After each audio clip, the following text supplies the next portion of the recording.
Hey y'all, back in Mama's kitchen, Jamie Deen, and you know all I do is easy, delicious recipes. Today's no different. I got started before y'all got here and look at this pot right here. And the first thing you're gonna say is, Jamie Deen don't like green peppers. Y'all please write a note to Teresa and tell her that Jamie Deen does not like green peppers. He would prefer the red peppers or orange peppers or any other pepper other than a green pepper. Okay, she did bad. She did not do bad. I'm just having fun with Teresa. Teresa is awesome. None of this would happen if it weren't for Teresa. But into this, y'all, what we're doing is this is Wayne's beef macaroni and cheese bake. This is actually Wayne's recipe. He's using brown peppers and onions. I've got some garlic in here and a little bit of olive oil. I'll let these cook down. I really want this to soften because this isn't like a soup or a stew that's gonna sit on the stove for a really long time. We wanna really get these cooked before, because it's gonna go whoop into there and whoop into that oven. So I've seasoned my ground beef. We've got 2 pounds of ground beef in here that I'm gonna brown, and this will be the start. This is kind of like the goulash that you all have heard about so much, because it's been my brother's birthday meal for literally his entire life. And it's just a beefy mac and cheese, really. We're gonna change this up by putting it into a casserole. So I'm gonna brown all this meat off. I put some salt and pepper on here. I've seasoned it a little bit ahead of time. And we've got our pasta that we've cooked off before. As you can see, I have that here. We've got our elbow mac. And so we are just about ready to go. Now all I have to do is suffer through 5 or 6 minutes of browning ground beef. We've been here before, friends.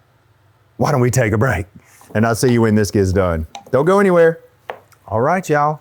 We got our ground beef browned off. We've got our green peppers and our onions and our garlic cooked down. Now we're gonna add our crushed tomatoes. Crushed tomatoes, delish. And I'm gonna put our seasoning on top of this so we can help incorporate it through the whole thing. I'm gonna add some cumin. Ooh, I love cumin so much. I love it in my chili, most especially. I've got 1 teaspoon of cumin. Let's do a teaspoon of oregano. I know I shouldn't be doing this over the top of my pot, but I am a professional, y'all. And lastly, some delicious basil. Love basil. I give that a little mix into our tomato sauce and then incorporate all this through here. Just notice I did not drain this off. This recipe does not call for me to drain this off. We used a little bit of a lower fat content of our ground beef, and we're gonna need that liquid, because what we're gonna do now, and I'm confident that we can do this, we will see if I can get these elbows into this pot. You can get all this mixed up without overflowing it, making a huge mess. All right, we've got our elbows. One of the easiest things you can do if you want to change up a pasta dish that your family loves that you've done for a really long time, change up your pasta. Everybody in the whole entire world uses macaroni elbows. Go crazy on a Tuesday and throw some corkscrews in there, see what happens, or some pinwheels. Or even if you made it with long spaghetti. I tell you what, one of my favorite people in the whole world, I'm gonna tell y'all a story while I'm doing this. I'm headed to Albany, Georgia to see him, my favorite old friend that I went to school with. He's turning 60 years old this weekend. Happy birthday, Rob. I love you, brother. I love you. This is a surprise he doesn't know, so he will be surprised to see me on Saturday. And his sister, who is a year younger than me, who I thought was just the nicest girl in the whole world, and I asked her one time if she would come over and let me cook something for her. So, this brings me back to the pasta and the meat and this dish and the cheese and the oven. I made her a spaghetti casserole, and we did a nice salad. And so I've now been married 21 years, but not to her. So my date night didn't work out so well, but I still love them so good, and I'm so excited to get back to Albany. This looks delish. Let's make sure it tastes delicious before I put it in the oven. Because you know, I salted my ground beef before I browned it off. Let me see. I just want to make sure that I have enough flavor, because y'all know that pasta will just eat it up. I'm gonna come in with just a nice big pinch of salt and pepper on top of this. And I was missing the basil. I'm gonna add a little bit more basil here.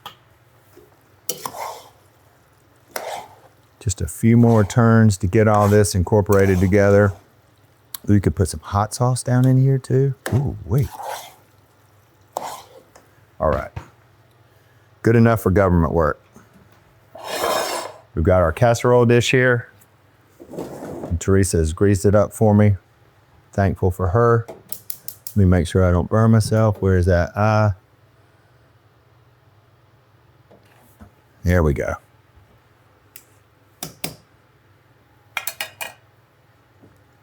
Straight in here.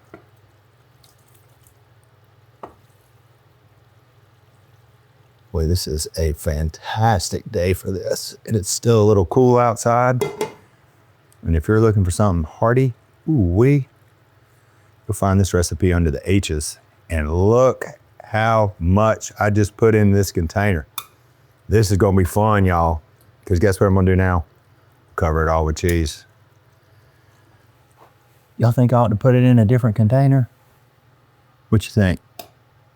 I say no. Teresa says no.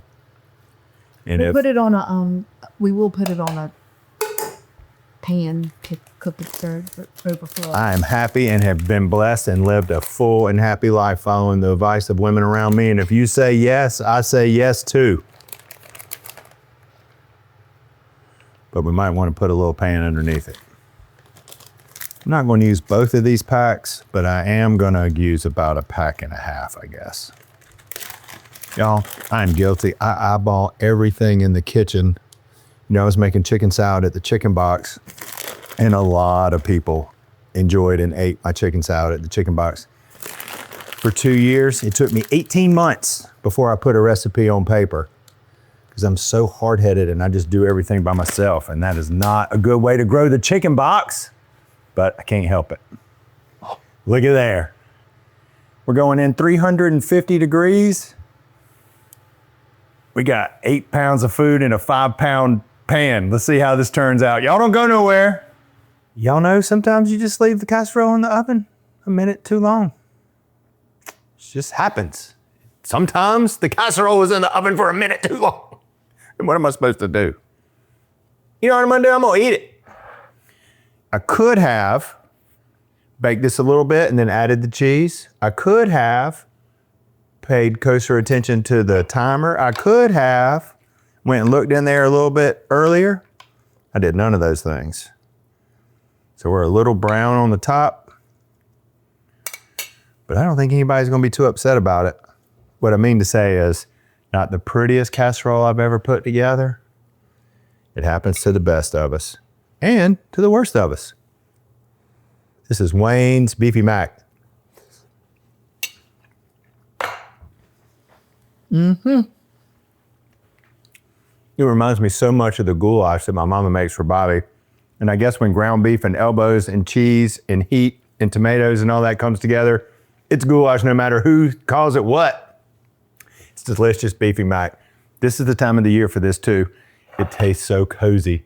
And we're still a little cold down here in Savannah. So if y'all want to get all your family's feet under the table, this is an easy, delicious recipe to make. And I hope everybody that you know and love enjoys it. And I'm gonna say y'all come back, okay? I appreciate the time that you spent with me. Until next time, I'll see y'all around the kitchen. I'm gonna eat this brown mac and cheese. Hey y'all, it's Paula Deen. Now, if you enjoyed this video, be sure to like it and click the subscribe button as well as the notification bell to be alerted when I post a video. Love and best dishes, y'all.